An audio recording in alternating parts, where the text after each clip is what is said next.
नमस्कार, स्वागत है आपका के न्यूज में। आपसे मुखातिब हूं मैं असित नाथ। बड़ी खबर इस वक्त कानपुर से। राष्ट्रपति रामनाथ कोविंद के पैतृक आवास का शिक्षा मित्रों ने घेराव किया है। कानपुर में जो उनका पैतृक आवास है वहां प्रदर्शन चल रहा है। सरकार की चेतावनी के बाद भी यह प्रदर्शन जारी है। 2.25 लाख शिक्षा मित्र हैं जिनके सामने इस वक्त रोजगार का संकट खड़ा हो गया है।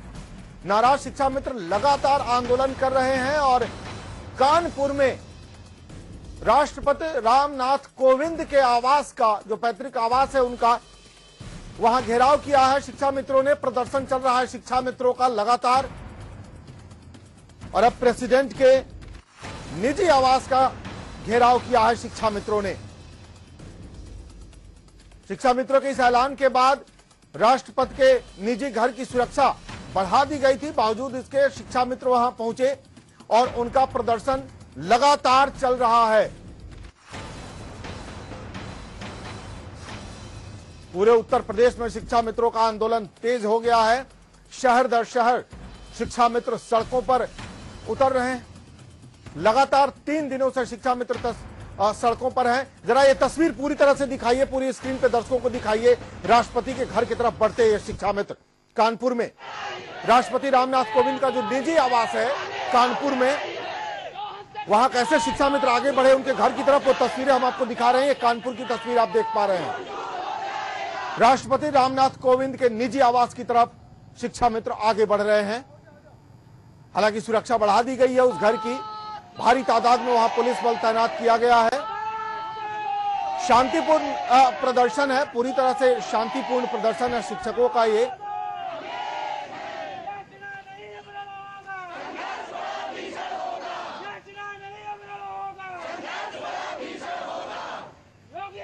नितिन सागर हमारे सहयोगी वहां मौजूद हैं। आप ये देख रहे हैं नेम प्लेट, जब वो सांसद थे तभी का है ये।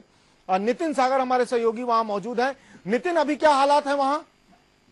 हालात तो इस समय बिल्कुल शांतिप्रिय है। शिक्षा मित्रों का पूर्ण सहयोग है और पुलिस प्रशासन ने भी पूरी तरह से यहाँ पर काबू पाया हुआ है। हालांकि समस्या काफी ज्यादा थी क्योंकि शिक्षा मित्र सैकड़ों की संख्या में यहाँ पर आए हुए थे, जिसमें कई शिक्षा मित्र यहाँ पर धूप के कारण और गंभीर रूप से वो एकदम से सुचारू हो गए, जिसके लिए डॉक्टर के लिए टीम बुला करके उनको भेजा भी गया है।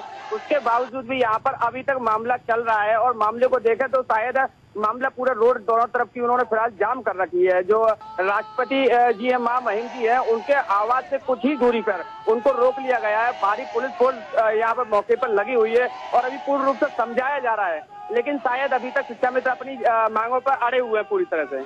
बहुत बहुत शुक्रिया आपका विपिन, आप वहां मौजूद रहिए और खबर पर निगाह बनाए रखिए। बहुत बहुत शुक्रिया। विपिन सागर हमारे सहयोगी वहां मौजूद हैं। शांतिपूर्ण विरोध प्रदर्शन शिक्षकों का चल रहा है। सरकार ने भी साफ कर दिया है, तमाम जिलों के पुलिस अधिकारियों को निर्देश दे दिया गया है कि शांतिपूर्ण तरीके से चल रहे प्रदर्शन पर किसी तरह की सख्ती न दिखाएं।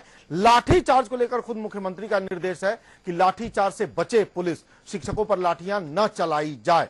तो जाहिर सी बात है कि दोनों तरफ से व्यवस्था बनाए रखने की कोशिश हो रही है। सड़क पर उतरे शिक्षक भी सिस्टम को बनाए रखना चाहते हैं, व्यवस्था बनाए रखना चाहते हैं और सरकार भी इस मसले पर संजीदा दिख रही है फिलहाल।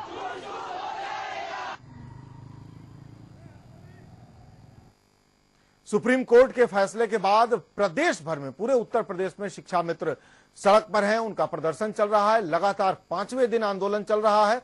शुक्रवार को मुख्यमंत्री योगी आदित्यनाथ ने शिक्षा मित्रों की समस्या का हल निकालने का भरोसा विधान परिषद में दिया था। इसके बाद शिक्षा मित्रों का प्रदर्शन जारी है। अब तक इस प्रदर्शन के दौरान कई शिक्षा मित्रों की मौत हो चुकी है। राज्य भर में हजारों शिक्षा मित्रों ने स्कूल में ताले जड़ दिए हैं और सड़कों पर उतर आए हैं। बरेली में 3400 शिक्षा मित्र परिवार जो है वो अघोषित भूख हड़ताल पर हैं। वो बैठ गए हैं भूख हड़ताल पर। वो खाना पीना नहीं खा रहे हैं। कोशिश की जा रही है कि उनको कम से कम पानी भी पिलाया जाए। वो केंद्रीय मंत्री संतोष गंगवार के दफ्तर के बाहर प्रदर्शन की तैयारी में है। वहीं मुरादाबाद में 3 दिन से आंदोलनरत शिक्षा मित्र अब आंदोलन को और तेज करने के मूड में दिख रहे हैं। भारी संख्या में शिक्षा मित्र बुद्धि विहार स्थित सांसद और एमएलसी के घरों के बाहर पहुंच गए, वहां प्रदर्शन किया। कानपुर में राष्ट्रपति रामनाथ कोविंद के निजी आवास के बाहर शिक्षा मित्रों का प्रदर्शन चल ही रहा है। हालांकि वहां सुरक्षा बढ़ा दी गई है, शांतिपूर्ण प्रदर्शन चल रहा है। प्रशासन ने भी व्यवस्था को बनाए रखने की कोशिश की है। ये 4 तस्वीरें आप देख रहे हैं, हम 4 तस्वीरें अलग अलग जगहों की आपको दिखा रहे हैं। संभल की तस्वीर, चंदौली की तस्वीर, फर्रुखाबाद और कानपुर की तस्वीर। एक जो खास बात है इस पूरे मामले में वो ये है कि यूपी पुलिस जिस काम के लिए बदनाम है, यूपी पुलिस आम आदमी पर लाठी चलाती है, बदमाशों से डरती है, ये कहावत है, किस्सा है। लेकिन इस बार यूपी पुलिस ने भी व्यवस्था को बनाए रखने की कोशिश की है, वरना सड़क पर कोई उतरा नहीं कि यूपी पुलिस पहले लाठी चलाती है। आम आदमी सड़क पर दिखा नहीं कि यूपी पुलिस लाठी चला देती है, इस काम के लिए बदनाम है। तो इस बार कम से कम ये तस्वीर कहीं से नहीं दिखी है। 2.25 लाख शिक्षा मित्रों का ये मामला है, जिसमें 15,000 से ज्यादा टेट पास है, टीईटी पास है। अब उनका क्या होगा? वो तो सहायक शिक्षक बनने की पात्रता रखते हैं, लेकिन इस आदेश के बाद उनका भविष्य अधर में दिख रहा है। भ्रम की स्थिति बन गई है। प्रदेश भर में शिक्षा मित्रों के प्रदर्शन से स्कूलों की शिक्षा चौपट हो गई है, ताले लग गए हैं। कई स्कूलों में ताले लगे हैं, न कोई शिक्षक है न कोई छात्र है, और शिक्षा मित्र सड़क पर बैठे हैं, प्रदर्शन कर रहे हैं सुप्रीम कोर्ट के फैसले के बाद। अब सरकार के सामने ये बड़ी चुनौती है कि सरकार क्या करती है, शिक्षा मित्रों का रोजगार बचाए रखने के लिए सरकार क्या करती है, क्योंकि सुप्रीम कोर्ट ने गेंद सरकार के पाले में डाल दिया है और कहा कि भाई सरकार देखे इन शिक्षकों का क्या करना है।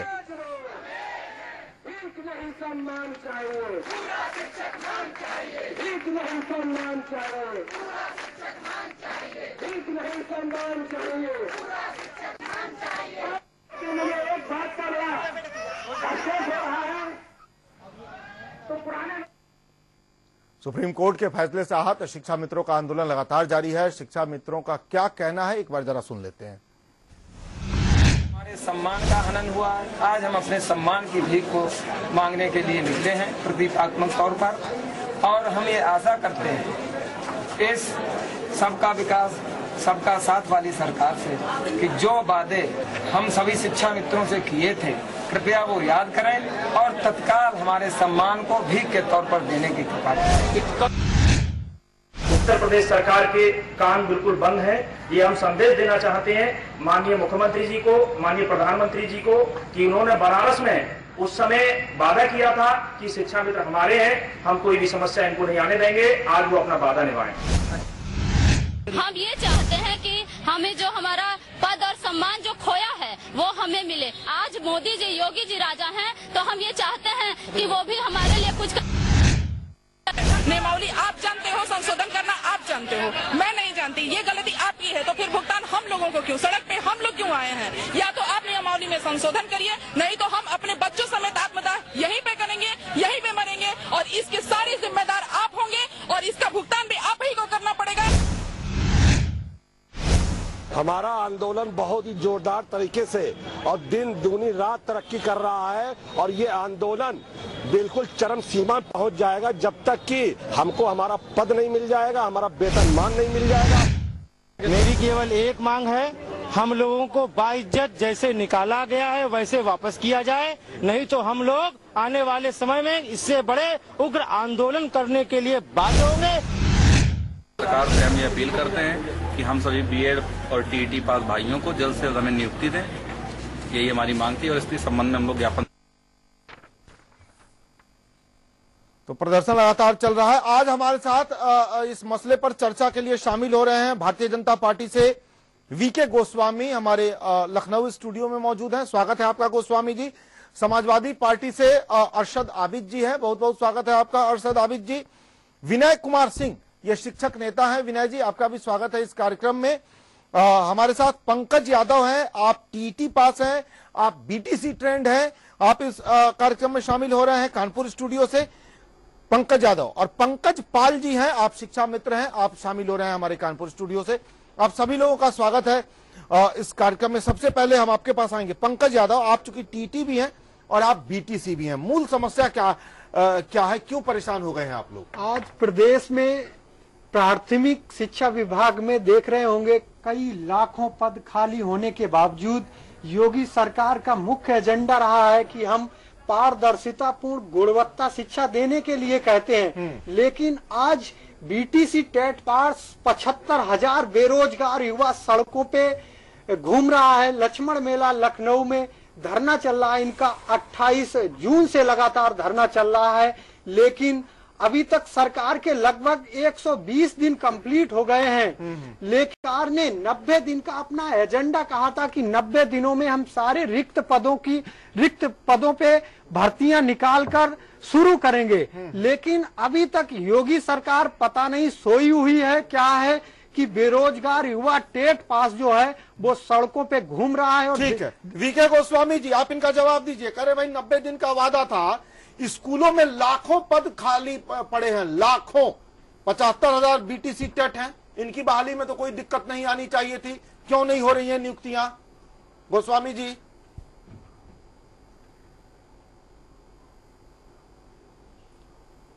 देखिए आशीष जी, जो हमारे भाई टीटी के बोल रहे हैं जी, मैं पंकज की बात का मैं स्वागत करता हूं, अच्छी बात कर रहे हैं, अपनी डिमांड रख रहे हैं। और सरकार ने अपने घोषणा पत्र में भी कहा था जी कि हम जितने भी बेरोजगार हैं, टीटी या बीटीसी पास हैं, इनको सबको हम समायोजन कराएंगे, सर्विस देंगे। तो उसकी सबकी प्रक्रिया शुरू है।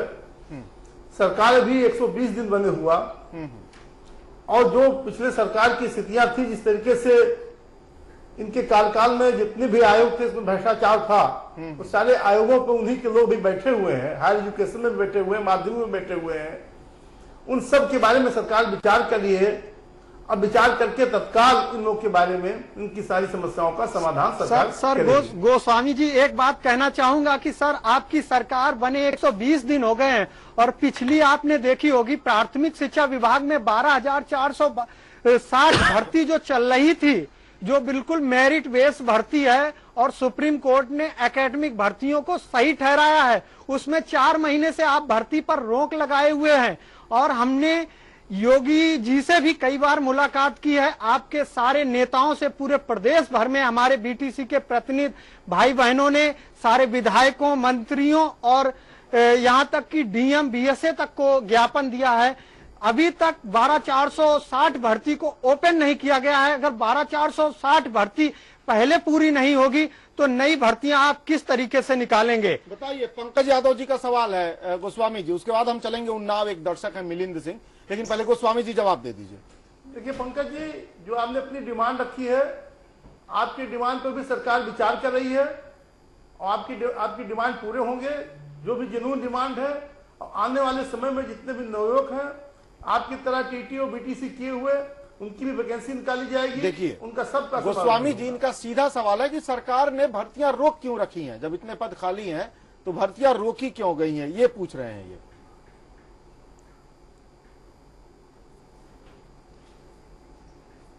देखिए आशीष जी, ये तो मैं क्या बताऊं, जिस तरीके से जितनी भी भर्तियां हुई थी अभी तक, कई भर्तियों की तो सीबीआई जांच होने जा रही है। क्या क्या घपले हुए हैं, ये तो बहुत विस्तार से आप अगर कोई जांच करवाते रहिए। गोस्वामी जी, जिस तरीके से गड़बड़ियों की जांच करवाइए, लेकिन इसके लिए आगे का काम तो मत रोकिए ना। पिछली गड़बड़ियों जांच हो रही है सर, आप जांच करवाइए, लेकिन आगे काम तो मत रोकिए, प्रक्रिया शुरू कीजिए, बहाल कीजिए। कोई काम नहीं रुका है, कोई काम नहीं रुकेगा। ठीक है, हमारे साथ 2 लोग जुड़े हुए हैं सर। एक मिनट सर, सरकार इनके पर पूरी सहानुभूति है। ठीक है, हमारे साथ 2 लोग जुड़े हुए हैं। उन्नाव से मिलिंद सिंह एक दर्शक हैं, और एक है हमारे साथ गाजी इमाम वाला, ये शिक्षक ही हैं। आप दोनों लोगों के पास आएंगे। मिलिंद जी, सबसे पहले आपके पास आ रहे हैं, अपनी बात रखिए। जी, हम सबसे पहले शिक्षा मित्रों के साथ सहानुभूति व्यक्त करते हैं कि जो सुप्रीम कोर्ट ने उन्हें निर्णय दिया है, जिससे उन सभी लोगों का नुकसान हुआ है। सरकार इनके प्रति संवेदनशील है, और जो है समय रहते एक उचित कदम उठाकर इनको नियुक्ति दूसरे पदों पर देगी। और मैं 12,460 की जो बात कर रहे हैं पंकज यादव जी, इनका जो विचार है, मैं उसमें कहना चाहूंगा, सरकार ने जो 12,460 नियुक्तियों पर रोक लगा रखी है, उसमें भी अभी भी कुछ अनियमितताएं हमारी नजर में हैं। जैसे कि उसमें 24 जनपदों में सीटों का आवंटन नहीं किया गया था। आज की सिचुएशन में सभी जनपदों में सीट पर्याप्त मात्रा में अवेलेबल हैं। जो 12,460 भर्ती का जो शासनादेश जारी किया गया था, उसमें ये एक लाइन मेंशन की गई थी कि पदों की संख्या को घटाया बढ़ाया जा सकता था। अगर 12,460 की भर्ती को सरकार चालू करती है तो बीटीसी अभ्यर्थियों, बीएलएड अभ्यर्थियों और टीटी उत्तीर्ण शिक्षा मित्रों की संख्या अधिक है आज की डेट में। जी। तो 12,460 भर्ती अगर सरकार चालू तो इसमें संख्याओं को बढ़ाकर 70-80 हजार की जा सकती है। तो एक ये सरकार से हम मांग करते हैं, या फिर सरकार 12,460 में काफी जो कमियां हैं अगर उनको देखती है तो वो शासनादेश को रोक लगाकर एक नई भर्ती बहुत जल्द से जल्द महीने भर के अंदर चालू करे, जिससे कि शिक्षा मित्रों को जो विद्यालयों का संचालन नहीं हो पा रहा है वो उचित ढंग से हो सके। चलिए, बहुत बहुत शुक्रिया आपका मिलिंद सिंह जी। गाजी इमामबाला हमारे साथ हैं। गाजी इमामबाला जी, स्वागत है आपका, बोलिए सर। धन्यवाद सर। सबसे बड़ी बात है कि आज 1,70,000 शिक्षा मित्र प्राथमिक विद्यालय में काम कर रहे हैं, जिसमें 1,37,000 शिक्षक बन गए हैं। हाँ। बाकी से शिक्षक बन रहे थे। ये सन 2001 में माननीय कल्याण सिंह जी जो बीजेपी के ही मुख्यमंत्री थे, उनके द्वारा शिक्षा मित्रों को शिक्षा मित्र पद बनाया गया था। यह काम अगर कुछ सवाल उठता है टीटी का, तो शिक्षा मित्र सन 2001 में नियुक्त हुआ है अनट्रेन टीचर पर, और जो सृजित पद है उस पद के सापेक्ष शिक्षा मित्र रखे गए हैं। अब सवाल उठता है कि 23 अगस्त 2010 को आरटी एक्ट आया, टीटी 23 अगस्त 2010 के बाद लागू होगा और शिक्षा मित्र सन 2001 से है। तो हम स्नातक भी है, एक भी शिक्षा मित्र इंटर पास नहीं है, सभी शिक्षा मित्र स्नातक हैं और 2 साल का बीटीसी प्रशिक्षण भी प्राप्त किए हैं। अब हम सवाल करते हैं जो भी हमारे दर्शक देख रहे हैं सभी लोगों से कि जब हम शिक्षा मित्र के रूप में अगर पठन पाठन करें 35 में करें तो किसी को आपत्ति नहीं है। हमारा योग्य टीचर के रूप में हम हैं, उसी बच्चे को पढ़ा रहे हैं, लेकिन अगर उसको शिक्षक बना दिया जाए, बीटीसी 2 साल से करा प्रशिक्षण करा के अगर शिक्षक बना दिया जाए और 35,000 देने लगे तो सबको आपत्ति है। अभी हम कोर्ट पे कुछ सवाल नहीं उठा सकते, कोर्ट के जजमेंट को आप सर पढ़ लीजिए। कोर्ट के जजमेंट में दिया गया है यदि सरकार चाहे तो शिक्षा मित्र पर तो स्वयं दोबारा काम लिया जा सकता है। अब आप बताइए कि जो शिक्षा मित्र के रूप में काम लिया जाए उसी प्राथमिक विद्यालय को के बच्चों को पढ़ाने के लिए, तो जो टीचर है अच्छा पढ़ाई है उसका कोर्ट भी मान रहा है, लेकिन अगर उसको शिक्षक बना दिया जाए और 35,000 देने लगे तो अयोग्य कैसे हो जा रहा है? ठीक है, सबसे बड़ा सवाल है जी। दूसरा कि प्रमोशन का जो प्रक्रिया होता है, प्रमोशन की भी प्रक्रिया होता है, ये भी चयन है, एक फाइल है, जैसे कि लेखपाल को 500 तहसीलदार एसडीएम तक बनाया जा सकता है, बने भी है, प्रदेश में काम भी कर रहे हैं। तो क्या 17 साल से जो शिक्षा में काम कर रहे हैं उसके लिए कोई प्रक्रिया नहीं है? दूसरा सवाल है कि आज शिक्षा में क्या करे, उसका तो लाइफ जो क्रीम लाइफ था वो 45 साल से पार हो चुके हैं। अब वो क्या करें, कहाँ जाएं? हमारे समझ से 70% ऐसे शिक्षा मित्र हैं जिनकी बेटी और बेटियां का गाजी इमामबाला साहब, जहां तक मैं समझ रहा हूं कि ये लोग बेरोजगार नहीं होंगे, कोई ना कोई रास्ता निकलेगा। सरकार की भी कोशिश है, समाज की भी कोशिश है, आपकी भी कोशिश है, हम सबकी कोशिश है कि बीच का रास्ता निकाला जाए। तो आप सड़क पर आ जाएंगे, मुझे इसकी आशंका कम दिख रही है। मोबाइल फोन ऑफ कर लीजिए सर, मुझे इसकी आशंका कम दिख रही है। बहुत बहुत शुक्रिया आपका गाजी साहब, बड़े ही महत्वपूर्ण सवाल आपने उठाए, बहुत बहुत शुक्रिया। हमारे साथ सरजीत माझी हैं, आप शिक्षा मित्र हैं। सरजीत माझी जी, स्वागत है आपका, बोलिए सर। सर मैं एक चीज पूछना चाहता हूँ जी, ये जो 17 साल से टीचर पढ़ा रहे हैं शिक्षा मित्र के पद पर, जिनकी उम्र 40 साल 45 साल 55 साल भी हो चुकी है बहुत से शिक्षा मित्रों की, 17 साल से गए पढ़ा रहे हैं, 5 क्लास तक पढ़ा रहे हैं, क्या वो टेट पास कर पाएंगे? जो आदमी 17 साल से कंटिन्यू 5 क्लास तक के बच्चों को पढ़ा रहा है, प्राइमरी का मतलब होता है 5 क्लास तक। हाँ, आपकी बात समझ रहा हूँ। वो 17 साल में क्या टेट पास कर पाएगा? चलिए, आपका सवाल महत्वपूर्ण है। मतलब एक दारोगा आपने आज बहाल कर लिया और 10 साल बाद फिर कहिए कि एक बार फिर दौड़ निकालो, तो क्या वो दौड़ पाएगा? ये महत्वपूर्ण सवाल है।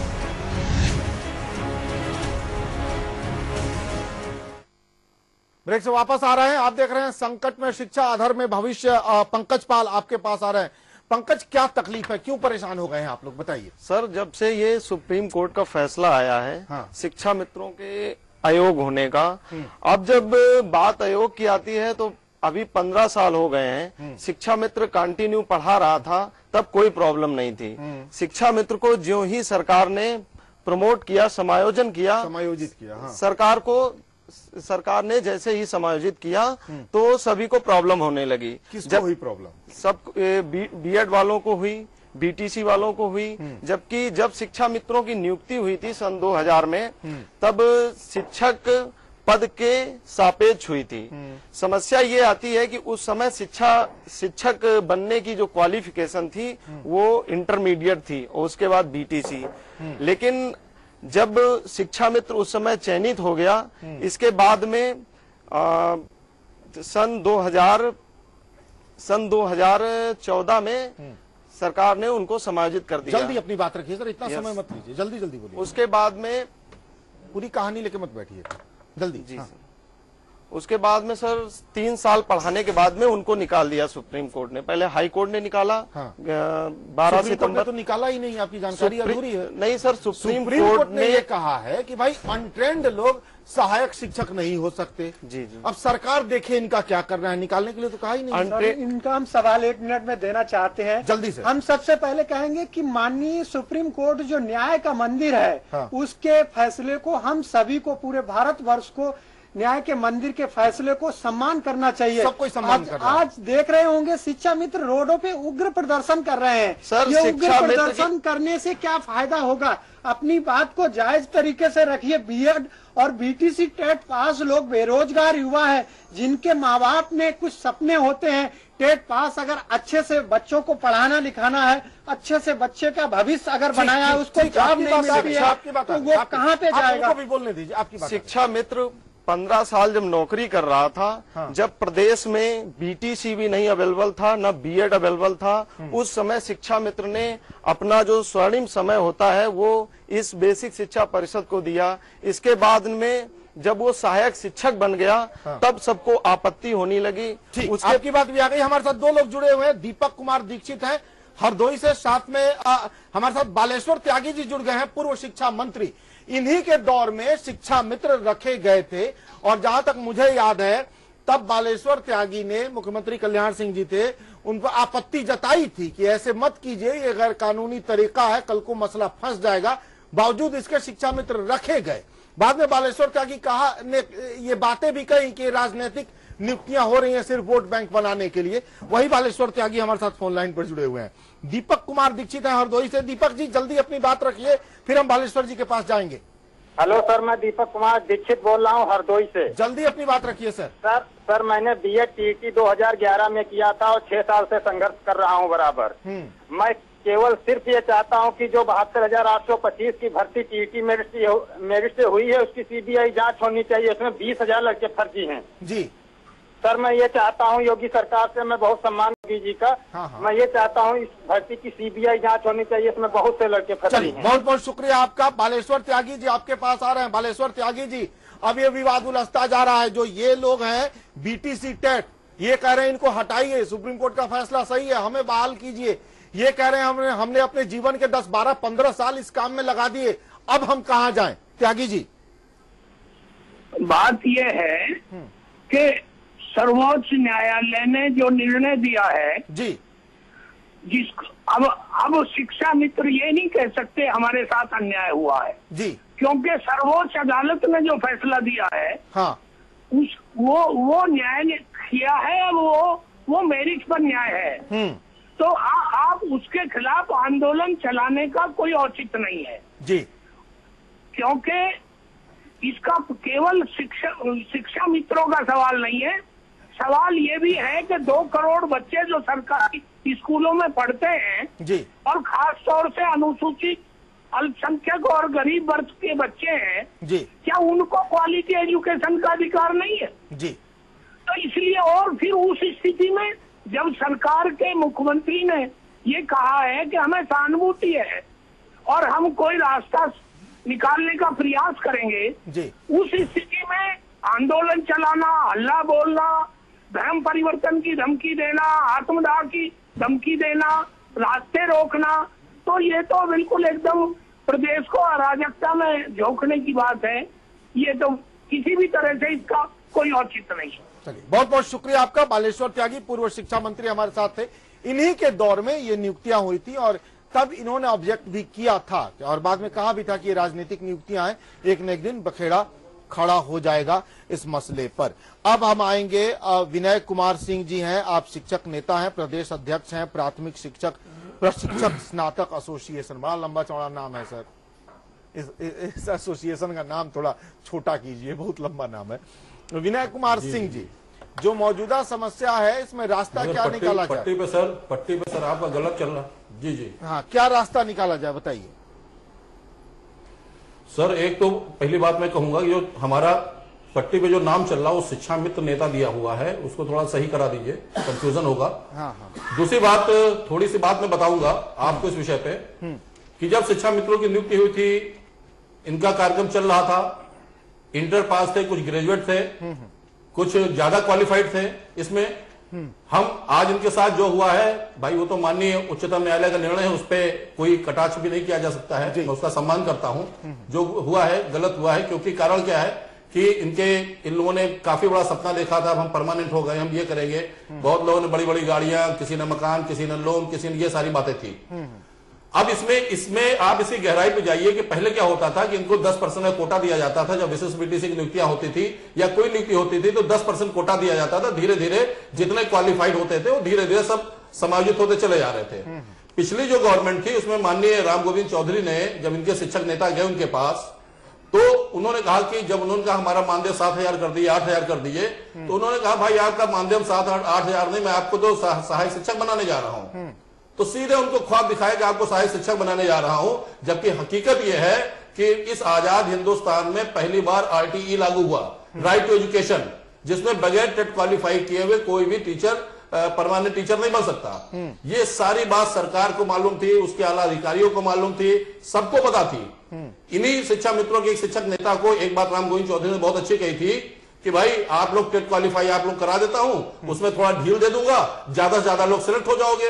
तो वो नेता कहे शिक्षा मित्र के कि हमारा टीचर नहीं करेगा टेट, हमारा टीचर नहीं देगा। अरे जब उनको ये ज्ञान ही नहीं कि बगैर टेट किए हुए आप टीचर नहीं बन सकते हो, तो उस समय टेट कर लेना चाहिए था इनको एक तरफ से। अच्छा, दूसरी बात क्या है, जो हम लोग का पैसा आता है 65% सेंट्रल गवर्नमेंट से आता है, 35% ये गवर्नमेंट देती है, यूपी गवर्नमेंट। और उसमें हुआ क्या कि जो इनके नियुक्तियों के बाद जो पैसा आता है वो पूरा वहां यूपी गवर्नमेंट ने किया।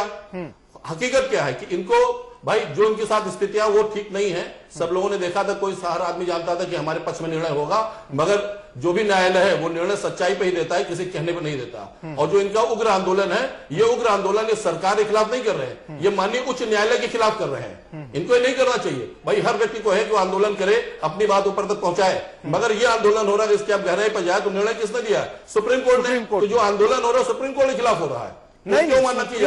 अरे आप अपने सही ये सरकार के तो चाहिए भी नहीं नहीं सर, सुप्रीम कोर्ट के खिलाफ आंदोलन नहीं है। आंदोलन इसलिए चल रहा है कि सरकार का ध्यान आकृष्ट कराया जा सके कि भाई सरकार कोई रास्ता निकाले, हमारी नौकरी बचाए। नौकरी बचाने के लिए हर आदमी आंदोलन करना चाहता है सर, वो आखिरी लड़ाई लड़ना चाहता है। भाई सरकार सर आएंगे, फिर आएंगे विनय जी फिर आएंगे आपके पास। सर विनय जी आएंगे। अब ये दर्शक है हमारे साथ, अंकित राय जी हैं, इनसे बात कर लेते हैं, फिर एक छोटा सा ब्रेक लेंगे, फिर आते हैं आपके पास। अंकित राय जी स्वागत है आपका, बोलिए। जी सर नमस्कार। मैं ये कहना चाहूंगा, पहली बात तो मैं शिक्षा मित्रों के साथ सहानुभूति व्यक्त करता हूं, लेकिन मैं एक बात ये कहना चाहूंगा सर कि हम योग्यता और अनुभव को एक पैमाने पर खड़ा नहीं उतार सकते हैं। अगर कोई व्यक्ति MBBS की डिग्री लेकर के बैठा हुआ है और किसी व्यक्ति के पास 15 सालों का अनुभव है, तो हम उसको MBBS डॉक्टर नहीं बोल देंगे सर, नहीं बोल देंगे। और सर मैं BTC टेट पास कैंडिडेट हूँ, और मैं ये कहना चाहूंगा कि जो 12,460 वैकेंसी आई है और सुप्रीम कोर्ट का ऑर्डर भी आ गया है सर, तो एकेडमिक भर्ती जो है उसको बहाल कर दिया गया, एकेडमिक भर्ती को सर्वश्रेष्ठ माना गया है। हाँ सर, तो फिर एक काम करिए सर, हमारा यही कहना है कि इस भर्ती को जल्द से जल्द बहाल किया जाए और योग्य वहाँ शिक्षा मित्रों की जगह पर योग्य कैंडिडेट को लाया जाए, इससे शिक्षा की गुणवत्ता में सुधार हो। नहीं, अभी भी इतने पद खाली है ना कि आप टेट और BTC सारे लोग बहाल हो जाइएगा, फिर भी रिक्तियां बनी रहेंगी उत्तर प्रदेश में। इतने पद खाली हैं, इसके लिए जरूरी नहीं है कि शिक्षा मित्र को हटा के ही आपको लाया जाए। क्या मुझे लगता है कि इतने अभी पद खाली, 1 मिनट सर, ब्रेक का वक्त हो गया, फिर आ जाएंगे। इतने पद खाली हैं कि इन सारे लोगों को नौकरी देने के बावजूद स्कूलों में पद खाली रह जाएंगे। प्रक्रिया तो शुरू करे सरकार। बहाल करने की नीयत तो हो, पढ़ाने की नीयत तो हो कि सरकारी स्कूलों में पढ़ाएं भी। सरकारी स्कूलों में जब पढ़ाई देंगे तो प्राइवेट की दुकानदारी कैसे करेंगे?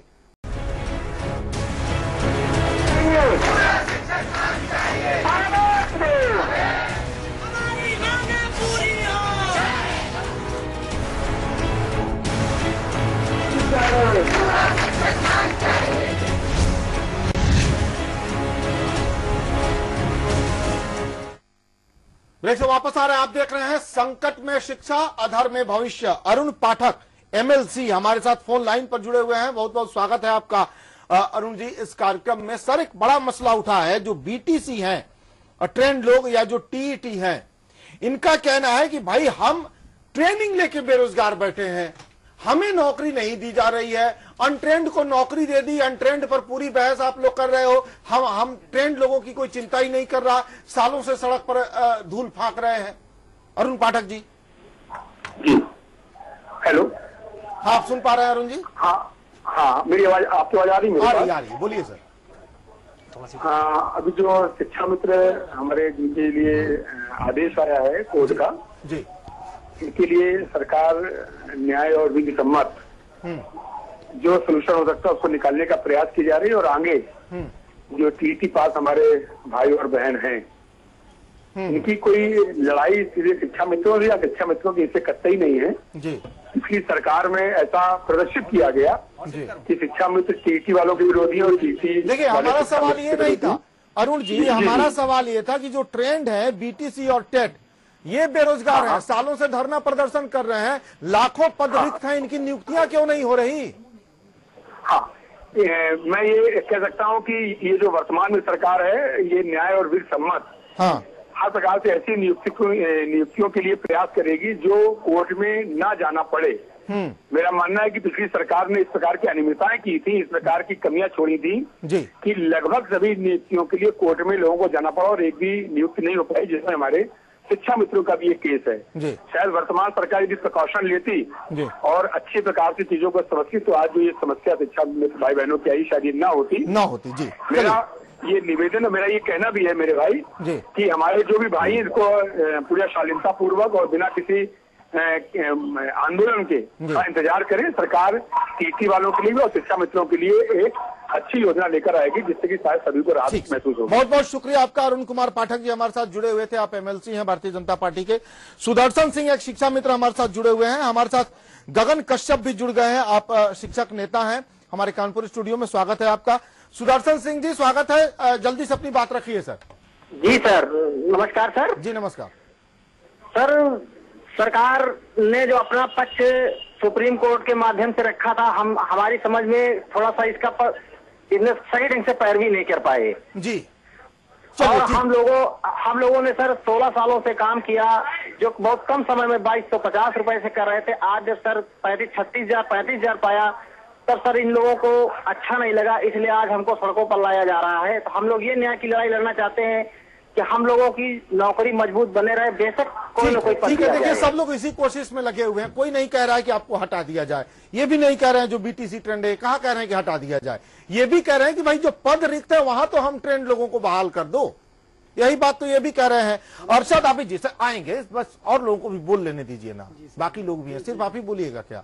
अरशद आबिद जी आपके पास आ रहे हैं। अरशद आबिद जी, लाखों पद रिक्त हैं, अब ये मत कहिएगा कि भाई अब ये आए हैं तो ये करें, आपने भी जो किया बड़ा कमाल किया था, आपके समय में भी लाखों पद रिक्त ही रहे, आप ही ने समायोजित कर दिया नियमों के खिलाफ जाके, कोई नियम नहीं था, बावजूद इसके आपकी सरकार ने पता नहीं कैसे समायोजित कर दिया। सर, सरकारें ही ज्यादातर गैर कानूनी काम करने लगी हैं। मुश्किल तो यह है, आज जो संकट आया है अरशद जी, कौन दोषी है, कौन गुनाहगार है इन 1.5 लाख शिक्षा मित्रों का, बता दीजिए जरा। एक तो उन लोगों ने जिन्होंने शिक्षा मित्र बहाल किया, उस समय के बेसिक शिक्षा मंत्री ने विरोध किया था, कल्याण सिंह जी की सरकार ने कर दिया, बाद में राजनाथ सिंह की सरकार ने कंटिन्यू किया, आप लोग आए गैर कानूनी तरीके से समायोजित कर दिया। अरे ट्रेनिंग दे देते ना अरशद जी, क्या किया जाए, क्या रास्ता निकाला जाए, बताइए।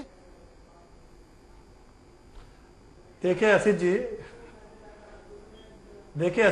जी, हमारी सरकार ने कोई गैर कानूनी काम नहीं किया। क्योंकि समाजवादी कभी गैर कानूनी काम करने के बारे में सोच ही नहीं सकते, बस कर देते हैं। 1999 में शिक्षा मित्रों को रखने की एक प्रक्रिया शुरू हुई थी कल्याण सिंह जी की सरकार थी, जो लगातार चलती रही। आप लोगों को लगता है लेकिन हमने किया नहीं है। दूसरी बात, जब समाजवादी पार्टी की चौथी सरकार 2012 में बनी तो समाजवादी 2014 में एक फैसला लिया कि 3-3.25 लाख के लगभग जो शिक्षकों के पद खाली हैं, तो ये जो शिक्षा मित्र हैं जो पूरे देश में है, जैसे गुजरात में है, राजस्थान में है, जहां भाजपा की सरकारें हैं, 15-15 साल है, छत्तीसगढ़ में है, तो वहां शिक्षा मित्रों को 3,000 रुपए मिलता है। पता कर लीजिए वहां 4,000 चक्करों में मत जाइए। मौजूदा संकट से कैसे निपटा जाए, लंदन में क्या होता है, फ्रांस में क्या होता है, किसी दिन कर लेंगे डिस्कस।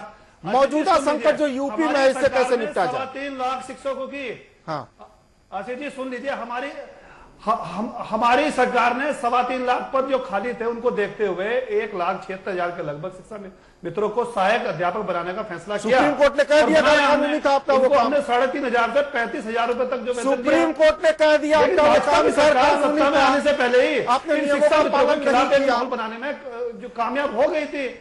और अर्षद जी, अब कोई दूसरा सर्टिफिकेट भी आपकी सरकार को चाहिए क्या? सुप्रीम कोर्ट ने कहा कि गैर कानूनी तरीके से आपने किया, और कोई सर्टिफिकेट देगा क्या? लेकिन केंद्र सरकार की लचर पैरवी, उत्तर प्रदेश सरकार की लचर पैरवी के कारण जो है सुप्रीम कोर्ट ने, माननीय उच्च जो है सर्वोच्च न्यायालय ने इनका जो समायोजन है वो रद्द कर दिया है। रास्ता बताइए ना, क्या करना चाहिए? भारत सरकार सही तरीके से पैरवी करती है तो शायद इनका समायोजन रद्द ना होता। हमारी पूरी हमदर्दी शिक्षा मित्रों के साथ है। तो हमदर्दी से क्या होगा? रोजगार बच जाएगा। करना क्या चाहिए? आप लगाइए, समाजवादी पार्टी मुकदमा लड़े इनका, अपने वकील लाइए, अखिलेश जी उतरे सड़क पर इनके साथ, सहानुभूति घर में बैठ के कॉफी पीते हुए। गवर्नमेंट और भारत सरकारी गवर्नमेंट चाहे घर में बैठ के एसी चला के कॉफी पीते हुए सहानुभूति है। सरकार अपने शिक्षा के कानून में जो है संशोधन करे, या एक ऐसा पद सृजित करे कि इनको 35,000 रुपए मिलता रहे और ये सहायक अध्यक्ष के पद में भी कायम रहे। या कोई ऐसा बीच का रास्ता निकाले कि शिक्षा मित्र के पद पर भी इनको वापस भेजा जाए तो कम से कम 35,000 रुपए अपील कीजिए ना, आपकी पार्टी लड़े मुकदमा नहीं मिलना चाहिए। आपकी पार्टी की सरकार ने किया था, लड़े मुकदमा की जो जरूरत हो रही है। अरे गोस्वामी जी, आप एक भी बेरोजगार को रोजगार नहीं देना है। आपकी आज 13 स्टेट सरकार है, आपने कभी भर्ती खोली है? ना पुलिस की भर्ती करते हो, ना शिक्षकों की भर्ती करते हो। भर्ती से आपको नफरत है। आप दोनों राजनीतिक पार्टियों से अपील करना चाहेंगे, सिवाय सियासी रोटियां सेकने के अलावा कुछ नहीं करते हैं इस समय। यार भैया पंकज, राजनेताओं ने आम आदमी की आवाज कब सुनी है कि अपील कर रहे हो आप? ये सुन लेंगे क्या आपकी आवाज? यहाँ बेरोजगार युवा दर दर भटक रहा है, ये आपस में सियासी रोटियां से। ये गलतियां तो सरकार की है ना, राजनेताओं ने हम लोग क्यों मुझसे? ये गलतियां सरकार की है। राज्य सरकार से एक प्रश्न पूछना चाहते हैं कि जब गुणवत्तापूर्ण शिक्षा की बात करते हैं, पारदर्शिता की बात करते हैं, एक मिनट गोस्वामी जी मेरी बात भी सुन लीजिए। 7 करोड़। एक मिनट गोस्वामी जी मेरी बात सुन लीजिए। गोस्वामी जी ने अब आप तीनों लोग चुप हो जाइए, मैं आता हूँ। अर्षद जी सियासी रोटियां सेकने के अलावा कुछ नहीं है। सब लोग पढ़े लिखे युवा बेरोजगार। पंकज, सारे लोग मोदी का दर्शक क्या सुनेंगे आप बताइए मुझे। अर्षद जी रुक जाइए। वीके गोस्वामी जी रुक जाइए। वीके गोस्वामी जी रुक जाइए। दर्शक नहीं समझ पा रहे हैं आप दोनों क्या बात कर रहे हैं। रुक जाइए। 2 लोग हमारे साथ जुड़े हुए हैं। विनय कुमार पांडे दर्शक हैं कुशीनगर से, और एक राजकुमार जी हैं, आप बीटीसी टीचर हैं, ट्रेंड है बीटीसी। विनय जी आपके पास आ रहे हैं, स्वागत है आपका, बोलिए। भाजपा की प्रदेश की सरकार, विनय कुमार पांडे जी, विनय जी आप सुन पा रहे हैं? चलिए, संपर्क टूट गया लगता है। राजकुमार जी बीटीसी ट्रेंड हमारे साथ जुड़े हुए हैं। राजकुमार जी आप सुन पा रहे हैं? सर मैं BTC TET pass 2013 TET pass हूँ। पिछले 1 साल से बैठा हुआ हूँ मैं घर में जी अपने, और 12,460 भर्ती मैंने अप्लाई भी किया था, और भर्ती में कोई अनियमितता नहीं है। कोर्ट का डिसीजन भी आ चुका है, और सभी लोग ये बात करते हैं कि शिक्षा मित्र 1,72,000 हैं, लेकिन ये कोई बात नहीं करता कि यहाँ पे 2 करोड़ से ज्यादा बच्चे हैं, उनकी पढ़ाई की चिंता किसी को नहीं है। जी चलिए, बहुत बहुत शुक्रिया आपका राज वर्मा जी, आपकी बात हम समझ गए। देखिए भाई, ट्रेनिंग लेके लोग बैठे हुए हैं, नौकरी आप नहीं दे पा रहे हैं, 7 लाख से ज्यादा पद खाली हैं, सारे लोग आ जाएंगे भाई, फिर भी टीचर पूरे नहीं होंगे। बहाली तो कीजिए, बड़ी बड़ी बातें मंचों से हो रही हैं। एक आदमी को नौकरी नहीं दी जा रही है और बातें इतनी हो रही हैं कि बस रस्सी टूटे नहीं कि अमेरिका पर कब्जा कर लेंगे। एक रस्सी है जिसने रोक रखी है सबको, वरना अमेरिका तो कल विलय कर दे भी हिंदुस्तान में। इतनी बड़ी बड़ी बातें सब लोग कर रहे हैं। हम एक मिनट आएंगे आपके पास, आएंगे ना। सुरेंद्र राजपूत जी हमारे साथ जुड़ गए हैं, आप कांग्रेस प्रवक्ता हैं। सुरेंद्र राजपूत जी, बहुत बहुत स्वागत है आपका। सर, लाखों लोगों के रोजगार का सवाल है, बड़ी मुश्किल में है लाखों परिवार इस वक्त, क्या करना चाहिए सरकार को? भाई थोड़ी देर के लिए रुक जाइए, अरशद आबिद जी थोड़ी देर के लिए रुक जाइए। सुरेंद्र राजपूत जी। आसिफ भाई, आप जैसे लोग जिस तरीके से जनता से जुड़े हुए, जमीन से जुड़े हुए और बेरोजगारों से जुड़े हुए मुद्दे उठाते हैं, इसके लिए आप बधाई के पात्र हैं। शुक्रिया शुक्रिया। एक बड़ा पुराना सा शेर याद आ रहा है, वसीम बरेलवी का, आप सुनते रहते होंगे कि दिए का कब घटाना हो तो रातें बड़ी करना, किसी को छोड़ना हो तो मुलाकातें बड़ी करना, और बड़े शहर में रहने का हुनर सबको नहीं आता, बड़े शहर में रहना हो तो बातें बड़ी करना। ये उत्तर प्रदेश का जो सूबा है, ये पूरे हिंदुस्तान का सबसे बड़ा सूबा है।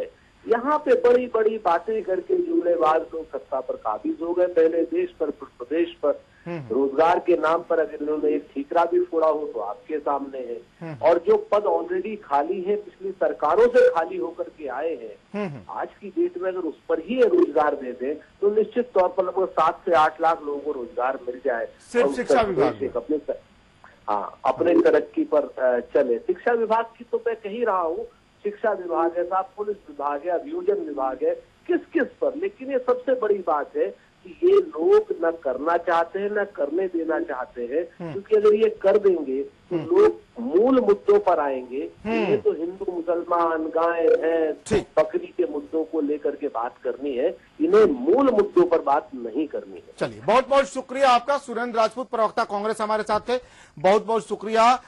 हम इनके पास अब तक नहीं आ पाए। गगन कश्यप आपके पास आ रहे हैं, आपकी तो कोई बात ही अभी तक नहीं हो पाई। स्वागत है आपका, आप कार्यक्रम में अभी जुड़े ही हैं। धन्यवाद सर। हाँ, अपनी बात रखिए गगन कश्यप जी। फिर एक दर्शक है हमारे साथ, राजीव देवरिया से, उनके पास आएंगे। गगन जी। सर, सबसे पहले मैं सरकारों को दोषी देना चाहूंगा, सब राजनीतिक पार्टियों को दोषी देना चाहूंगा कि सबसे पहले शिक्षा मित्र की योजना जब चालू हुई थी सन 2000 में कल्याण सिंह की पार्टी से, कल्याण सिंह ने भर्ती किया, फिर इसके बाद माननीय राजनाथ सिंह जी ने भर्ती की, फिर इसके बाद समाजवादी पार्टी सरकार ने भी शिक्षा मित्रों को पद पे चयन किया।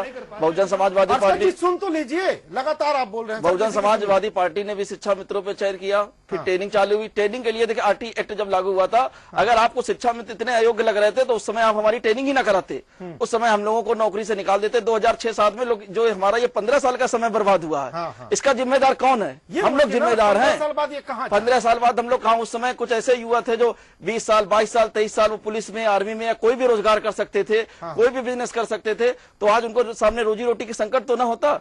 हाँ, विनय कुमार सिंह जी, इनका सवाल बड़ा मौजूद है साहब। 15 साल बाद अब ये कहां जाएं, बताइए क्या करें अब? जी जी,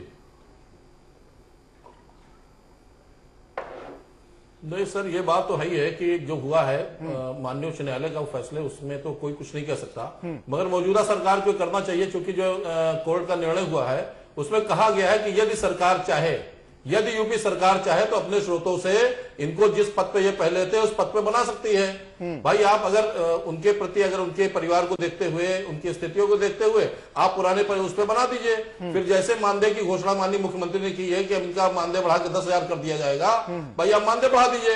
अब शिक्षक के पद पे बनना, हमको तो नहीं लगता कि बगैर टेट क्वालिफाई किए हुए। अरे केंद्र सरकार को अध्यादेश लेके आवे ना, जिस तरीके से वो हमारी ट्रेनिंग करा रही थी, उस समय हमारी ट्रेनिंग ना कराती तो हम लोग को इतना दुख ना होता।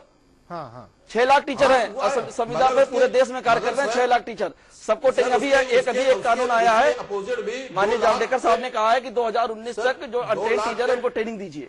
क्यों ट्रेनिंग दे रहे हैं आप?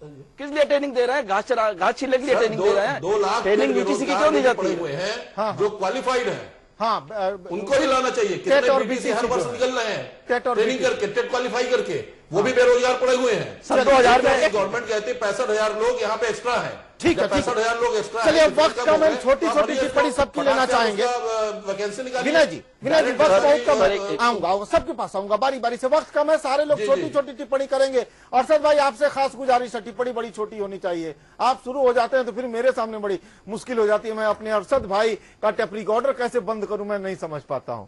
छोटी टिप्पणी कीजिएगा। हमारे साथ 2 लोग हैं, ठाकुर ओमेंद्र सिंह जी हैं बहुजन समाज पार्टी से, और राजीव एक दर्शक हैं देवरिया से। ठाकुर ओमेंद्र जी, सबसे पहले आपके पास आ रहे हैं। ये जो 2.25 लाख शिक्षकों का मसला है।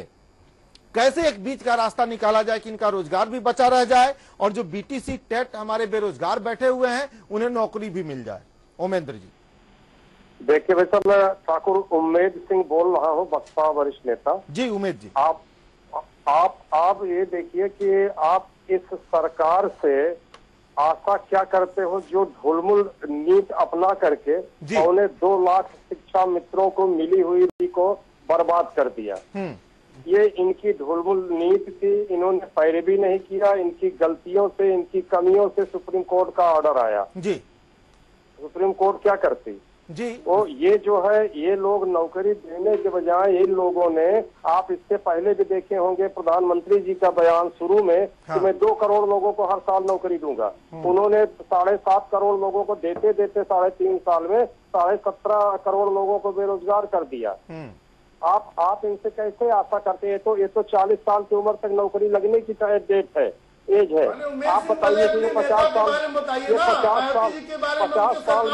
कितने भ्रष्टाचार हुए, कितना भ्रष्टाचार पर चर्चा नहीं कर रहे हैं ना। एक कौन है बोल रहा है इसको बोलने की? देखिए भ्रष्टाचार पर चर्चा नहीं कर रहे हैं वीके गोस्वामी जी, भ्रष्टाचार पर चर्चा नहीं कर रहे हैं। जिस मुद्दे पर चर्चा कर रहे हैं उसी की बात होगी।